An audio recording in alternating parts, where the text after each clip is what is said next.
अरे क्या हो गया पंडित जी, किस खुशी में मिठाई बांट रहे हो? भाई साक्षात माता रानी घर पधारी हैं, मेरी बेटियों के रूप में जुड़वा बेटियां हुई हैं। अरे वाह वाह वाह, बहुत बहुत मुबारक हो पंडित जी, एक साथ दो बेटियां, ये तो बहुत ही अच्छी बात है भाई। हाँ भाई देखो ना, माँ के नवरात्रे भी चल रहे हैं और मेरी पत्नी सरला ने मुझे कितना सुंदर उपहार दिया है। भाई वाकई उपहार दो है तो मिठाई भी मैं दो ही लूंगा भैया। क्यों नहीं भाई, जितना चाहे उतनी मिठाई लो। पंडित राधेश्याम और उनकी पत्नी सरला बहुत ही सरल स्वभाव के थे। राधेश्याम माँ दुर्गा के मंदिर के मुख्य पुजारी थे। जिस मंदिर में वो पूजा अर्चना करते थे उसकी बड़ी मान्यता थी। लोग दूर दूर से वहाँ माँ दुर्गा के दर्शनों के लिए आते थे। पंडित राधेश्याम दिन भर मंदिर में रहकर पूजा पाठ करते और उनकी पत्नी सरला घर संभालती। दो जुड़वा बेटियों के होने से राधेश्याम और सरला बहुत खुश थे। सब ठीक चल रहा था, लेकिन जब दोनों बच्चियां 3 साल की थी तो एक हादसे में सरला की मौत हो गई और अचानक ही राधेश्याम पर 2 छोटी छोटी बच्चियों की जिम्मेदारी आ गई। कुछ महीने किसी तरह गुजर गए, लेकिन फिर समाज के दबाव और बच्चियों की परवरिश की खातिर राधेश्याम को दूसरी शादी करनी पड़ी। कोमल, ये है मेरी दोनों बेटियां अम्बा और गौरी।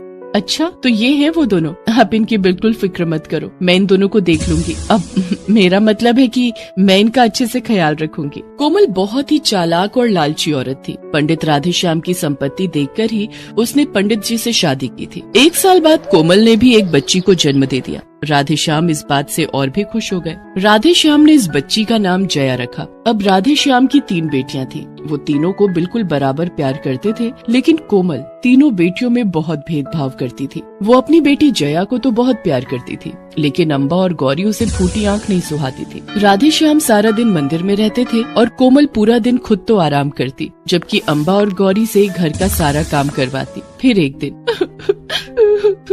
क्या हुआ गौरी, रो क्यों रही हो? देखो ना दीदी, जया ने मेरी गुड़िया तोड़ दी। तो क्या हुआ? कोई बात नहीं, वो हमारी छोटी बहन है ना, उसे माफ कर दे। ठीक है, तुम कहती हो तो कोई बात नहीं। वक्त बीता और अब तीनों बच्चियां बड़ी होने लगी। कोमल ने अपनी बेटी जया को तो बढ़िया स्कूल और कॉलेज में पढ़ाया, जबकि अम्बा और गौरी की पढ़ाई सरकारी स्कूल से करवाई। घर में शांति बनी रहे, इसीलिए राधेश्याम भी कोमल से बहस नहीं करते थे और इसी का फायदा उठाकर कोमल अपनी मनमर्जी करती थी। फिर एक बार जब नवरात्रि का त्योहार आने वाला था तब। पिताजी प्रणाम। जीती रहो मेरी बच्चियों, माता रानी तुम दोनों को हमेशा खुश रखे। पिताजी, मुझे आपसे एक बात करनी थी। बोलो बिटिया, क्या बात है? पिताजी, वो मैं और अम्बा सोच रहे थे, अब मतलब पूछना चाहते थे कि हमारे घर में नवमी पर कन्या पूजन क्यों नहीं होता? क्या बताऊं बिटिया, जब तुम्हारी माँ सरला जिंदा थी तो हम दोनों हर बार नवमी पर कन्या पूजन कर उन्हें भोजन कराते थे, लेकिन कोमल को ये सब पसंद नहीं है। उसे ये सब पैसे और वक्त की बर्बादी लगती है। मैंने कई बार उससे कहा, लेकिन वो मानी नहीं, तो मैंने भी इरादा छोड़ दिया। पर पिताजी, माता रानी की पूजा वक्त की बर्बादी कैसे हो सकती है? नहीं हो सकती, लेकिन ये बात तुम्हारी माँ को कौन समझाए बेटा।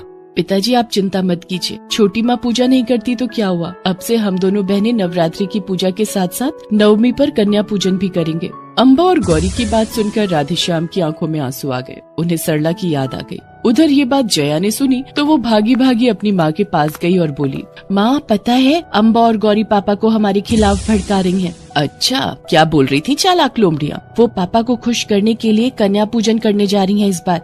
माँ, अब हम भी करेंगे कन्या पूजन। पर ये कन्या पूजन ये होता क्या है माँ? नवरात्रि की नवमी पर 9 कन्याओं को बुलाकर उन्हें खाना खिलाते हैं, बस। अच्छा, तो फिर हम 9 नहीं बल्कि एक साथ 27 कन्याओं को खाना खिलाएंगे और फिर देखते हैं वो दोनों क्या बोलती हैं। पापा उनसे नहीं बल्कि हमसे खुश हो जाएंगे। बात तो ठीक है, पर जरा ये बता कि 27 लड़कियों का खाना बनाएगा कौन? अरे माँ, आपके पास तो इतने सारे पैसे हैं, थोड़े से हलवाई को दे देना और वो बना देगा सबके लिए खाना। अब तो पंडित राधेश्याम के घर भक्ति और पैसों के बीच जंग होने वाली थी। नवरात्रि शुरू हो चुकी थी। अम्बा और गौरी पूरी श्रद्धा से माँ की पूजा अर्चना करती तो उधर जया और कोमल को तो बस नवमी का इंतजार था। घर में ऐसा भक्ति का माहौल देखकर राधेश्याम भी बहुत खुश थे। फिर नवमी का दिन भी आ गया और उसी सुबह, गौरी हलवा तैयार हो गया क्या? बस होने वाला है दीदी। अच्छा जल्दी कर, अभी तो पूरियाँ भी तलनी है, छोले तो बनकर तैयार हैं। पूरे 9 दिनों तक माता रानी की पूजा और व्रत रखने के बाद अम्बा और गौरी कन्या पूजन की तैयारियों में जुटी थी। वो सब कुछ अपने हाथों से और पूरी श्रद्धा के साथ कर रही थी, तो दूसरी तरफ तैयारियां तो कोमल और जया भी कर रही थी। माँ अभी तक आपका हलवाई नहीं आया, कहाँ रह गया वो? पता नहीं कहाँ मर गया कमबख्त। माँ जल्दी पता लगाओ उसका, अगर वो नहीं आया तो हम 27 कन्याओं को क्या खाना खिलाएंगे और दुर्गा माँ हमसे कैसे खुश होंगी और फिर हम उनसे वरदान कैसे मांगेंगे? अरे बाप रे, इतने सारे सवाल एक साथ, थम जा जरा, वो हलवाई बस आता ही होगा। कुछ ही देर में हलवाई आ गया। उसने आते ही चूल्हा लगाया और खाना बनाना शुरू कर दिया। एक तरफ अम्बा और गौरी पूरी श्रद्धा से कन्याओं के लिए भोजन तैयार कर रही थी, तो दूसरी तरफ कोमल और जया आराम से चाय पी रही थी और हलवाई सारा खाना बना रहा था। ये देखकर राधेश्याम को बहुत दुख हुआ, लेकिन वो कुछ कहकर घर का माहौल बिगाड़ना नहीं चाहते थे। कन्या पूजन के लिए अम्बा और गौरी का भोजन तैयार था। तब तक कन्याएं भी आ चुकी थी। अम्बा और गौरी ने कन्याओं के चरण धोए और उनकी पूजा की और फिर उन्हें अपने हाथों से भोजन खिलाया। ये देखकर राधेश्याम की आंखें भर आई, क्योंकि सरला भी बिल्कुल ऐसे ही कन्याओं को भोजन कराती थी। अम्बा और गौरी की सेवा से कन्याएं बहुत खुश हुई। उधर दूसरी तरफ, अबे हलवाई के बच्चे, तेरा खाना नहीं बना क्या अभी तक? लेट हो रहा है, वो लड़कियां आने वाली होंगी, जरा जल्दी जल्दी हाथ चला। थोड़ी देर बाद एक साथ 27 कन्याएं भी पंडित राधेश्याम के घर आ गई। वो बेचारी अपनी आप ही जगह देखकर बैठ गई, क्योंकि कोमल और जया ने उनकी कोई सुध ही नहीं ली। वो दोनों तो बस राधेश्याम को खुश करना चाहती थी। साथ ही माँ दुर्गा के वरदान प्राप्ति की इच्छा भी उनके मन में थी। उन दोनों ने कन्याओं का बिल्कुल भी सम्मान नहीं किया। फिर कुछ देर बाद, अरे तुम सब देख क्या रही हो? जाओ सब अपनी अपनी प्लेट उठाओ, देखो कितना अच्छा खाना बना है। ऐसा खाना बनवाया है कि तुमने आज तक नहीं खाया होगा और ना ही यहाँ के अलावा और कहीं खा पाओगी। हाँ बिल्कुल सही कहा तूने बेटी, चलो तुम सब जल्दी उठो और जाकर खाना खाओ। जया और कोमल जिस तरह से कन्याओं से बात कर रहे थे, राधेश्याम को उन दोनों पर बहुत गुस्सा आ रहा था। उसने जाकर कोमल को समझाने की कोशिश की, लेकिन कोमल ने उसे उल्टा ही जवाब दे दिया। अरे आप परेशान मत होइए जी, देखिए अब 27 कन्याएं एक साथ बुलाई हैं, तो कुछ तो परेशानी होगी ही ना। अब ऐसा है ना कि मैं और जया जो काम करते हैं वो फिर अच्छे से ही करते हैं। ये नहीं कि बस 9 कन्याएं बुलाई, उल्टा सीधा खिलाया और बस हो गया। अब देखिए हमने हलवाई से क्या क्या नहीं बनवाया और सारा टाइम यहाँ बैठकर अपने सामने खाना बनवाया है। पता है सुबह से यहाँ चूल्हे के सामने बैठे बैठे कितना थक गई हैं हम दोनों।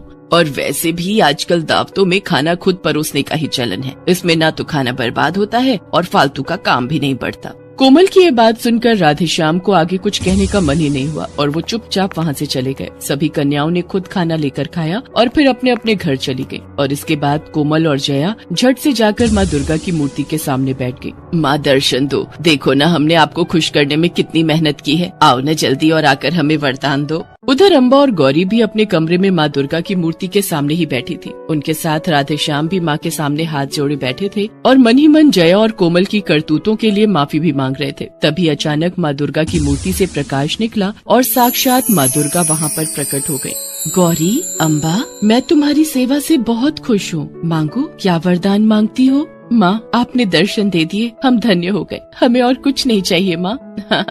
अब क्या हुआ माँ? जिन्होंने इतने प्रेम और श्रद्धा से मेरा और कन्याओं का पूजन किया, उन्हें मुझसे कुछ नहीं चाहिए, और जिन्होंने पूजा करने का सिर्फ दिखावा किया, कन्याओं का अपमान किया, उन्हें मुझसे न जाने वरदान में क्या क्या चाहिए। ठीक है कोई बात नहीं, उन्हें करने दो दिखावा, उन्हें मेरे दर्शन नहीं होंगे और न ही कोई वरदान मिलेगा, और यही उन दोनों का दंड है। माता रानी ने अम्बा और गौरी के सिर पर प्यार से हाथ रखा और फिर वापस मूर्ति में समा गई। अम्बा, गौरी और राधेश्याम ने फिर सच्चे मन से एक बार फिर माता रानी के नाम का जयकारा लगाया। जय माता दी।